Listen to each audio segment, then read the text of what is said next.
Die Annalena hat ein Interview gegeben vor der versammelten deutschen Presse auf dem Weltklima. Deutschland muss ja das Klima retten, die Welt muss das Klima retten. Und deswegen haltet euch 300 Milliarden im Jahr bezahlt werden, den wir ja gerade hier in Deutschland genießen können, liebe Leute, wo mittlerweile es könnte im Januar ein bisschen knapp werden mit der Energieversorgung. Stimmen aus der Industrie, dass uns möglicherweise ja doch Politik seit 2 Jahren immer wieder sagt, dass das nicht passieren wird. Nämlich nun ja, vielleicht braucht Deutschland wirklich mal so richtig einen zwischen die Augen. Die Bauerndemo, die große in Berlin, die lange nicht mehr so groß war, wie es Anfang des Jahres war. Приветствую всех на канале. Сегодня у нас вновь насыщенный выпуск, посвященный ключевым событиям в Европе. Политика становится все более запутанной, кризисы множатся, и в центре всего этого мы видим попытки сохранить лицо за счет народа. Как говорится, старые ошибки повторяются вновь и вновь. Мне хотелось бы начать с цитаты Карстена Яна, который очень точно подметил. Наши политики называют себя защитниками демократии, но в действительности они делают все, чтобы подорвать доверие к самой системе, о которой говорят. Это сказал тот немец, видео которого мы вам показали в самом начале этого обсуждения. Давайте перейдем к делу и обсудим горячие и наболевшие вопросы.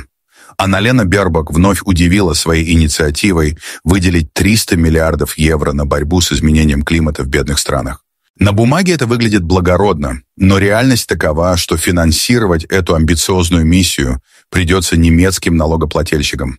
Тем самым гражданам, которые уже страдают от растущих тарифов на энергию, высокой инфляции и экономической нестабильности. Пока Бербок говорит о глобальном спасении мира, немецкая промышленность бьет тревогу. Компании предупреждают о возможных отключениях электроэнергии зимой, что может нанести непоправимый удар по производству и привести к массовым потерям рабочих мест. Это ли не доказательство того, что политика зеленой энергии, активно продвигаемая правительством, не выдерживает проверки реальностью? Отказ от российских энергоресурсов, резкий переход на возобновляемые источники и сокращение угольной генерации привели к колоссальному увеличению цен и нехватке электроэнергии. Эти решения не только подорвали промышленный потенциал Германии, но и оставили миллионы граждан в состоянии неопределенности. Зимой многие семьи будут вынуждены выбирать между отоплением и другими базовыми потребностями. Вместо того, чтобы сосредоточиться на стабилизации энергетической системы и поддержке собственной экономики, Бербок продолжает идти по пути, который можно назвать самоуничтожением. Она предлагает направить миллиарды евро в страны, которые никак не связаны с интересами Германии, игнорируя при этом растущие проблемы внутри страны.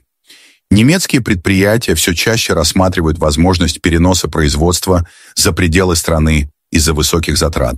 Это грозит не только ростом безработицы, но и снижением конкурентоспособности Германии на мировом рынке. Политика Бербок и ее команды уже привела к сокращению энергетического резерва, который всегда был одним из ключевых преимуществ немецкой экономики. Предложение о выделении 300 миллиардов евро на климатические проекты выглядит особенно цинично на фоне того, что в самой Германии пенсионеры не могут позволить себе отопление, школы нуждаются в ремонте, а здравоохранение испытывает хронический дефицит средств. Эти деньги могли бы быть направлены на решение реальных проблем, которые волнуют граждан, а не на идеологические проекты, которые не приносят никакой практической пользы. Глобальные вызовы, такие как изменение климата, требуют комплексного подхода.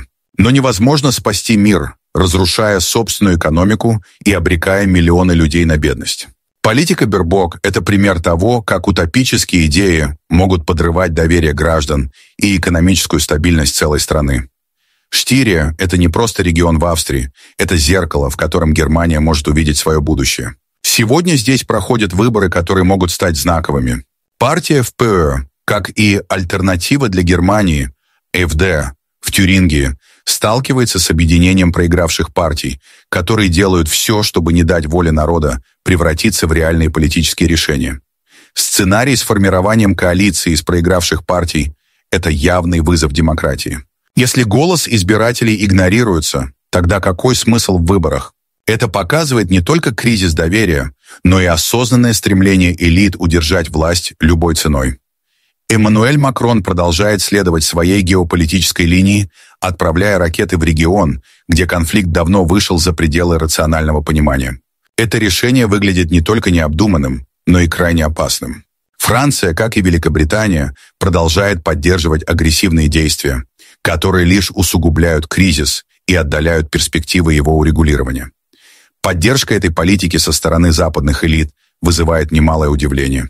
Вместо того, чтобы использовать свое влияние для содействия дипломатии, Франция и ее союзники увеличивают военную эскалацию, что ведет к дальнейшему обострению напряженности. Этот подход не только подрывает доверие к западной стратегии, но и создает серьезные риски для всей Европы. Решение Макрона отправить ракеты в зону конфликта чревато последствиями для самой Франции. На фоне экономических трудностей, социальных протестов и растущей инфляции такое решение вызывает вопросы у собственных граждан.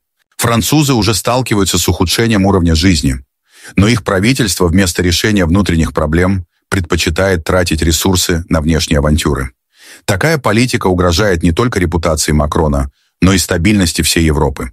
Усиление конфронтации с Россией ведет к росту напряженности, которая может обернуться серьезными экономическими и политическими потрясениями. Европейские страны уже страдают от энергетического кризиса, вызванного санкционной политикой. Но вместо попыток снизить уровень конфликта принимаются решения, которые лишь усугубляют положение. Макрону следовало бы задуматься о долгосрочных последствиях своей стратегии. Поддержка военной эскалации противоречит интересам Европы, которая и без того сталкивается с глубокими кризисами. Восстановление диалога и поиск дипломатических решений могли бы стать реальным вкладом в стабилизацию ситуации. Но вместо этого французский лидер продолжает играть опасную игру, которая может дорого обойтись всему континенту. Европа, следуя за Вашингтоном, теряет возможность выстраивать собственную независимую политику. Подобные решения только усиливают зависимость ЕС от внешних сил и подрывают его внутреннюю стабильность. Пока лидеры, такие как Макрон, продолжают поддерживать конфронтацию, Европа рискует утратить не только свое экономическое лидерство, но и саму идею единства и мира на своем континенте. Фридрих Мерц, один из ведущих политиков Христианско-демократического союза, СДУ, вновь оказался в центре скандала, поднимающего острые вопросы о состоянии демократии в Германии. Его политика, отмеченная двойными стандартами и явным подавлением критики, вызывает справедливое возмущение. Домашние обыски у людей, которые просто выражают свое мнение, стали тревожным сигналом о том, насколько далеко зашли власти в своей борьбе с инакомыслием. Такие действия больше напоминают практики авторитарных режимов, чем страну, которая гордится своей приверженностью демократическим ценностям. Германия, которая еще недавно считалась маяком свободы слова в Европе, теперь демонстрирует репрессивные подходы к любым альтернативным точкам зрения. Подавление критики, используя силовые структуры, это не просто нарушение прав человека, но и признак серьезного кризиса в политической системе. Политики, которые ранее заявляли о своей приверженности защите свободы слова, теперь активно используют административные ресурсы для подавления несогласия. Репрессивные меры стали повседневной практикой, причем под ударом оказываются не только оппозиционные движения, но и обычные граждане, осмеливающиеся открыто критиковать власть. Такая тенденция неизбежно подрывает доверие к политической системе Германии. Граждане все чаще задаются вопросом: если свобода слова оказывается под угрозой, как можно говорить о реальной демократии? Эти действия создают опасный прецедент, который может иметь далеко идущие последствия не только для Германии, но и для всей Европы. Репрессивная политика также укрепляет раскол в обществе. Вместо того, чтобы вести открытый диалог с гражданами и учитывать их мнение, власти выбирают путь подавления. Это не только усиливает недовольство, но и радикализирует тех, кто уже разочаровался в системе. Если такая политика будет продолжаться, Германия рискует утратить свой статус демократического эталона. Власти должны помнить, что демократическое общество строится на уважении к правам каждого гражданина, включая право на свободное выражение своих взглядов. Подавление критики лишь углубляет кризис, лишая страну ее ключевых ценностей. Недавние протесты фермеров в Берлине еще раз подчеркнули, как далеко нынешние власти Германии от реальных нужд людей. Фермеры – это основа продовольственной безопасности, но они все чаще сталкиваются с непониманием и игнорированием со стороны правительства. Сельское хозяйство Германии оказалось в ловушке экологических стандартов, которые уничтожают мелкие и средние хозяйства.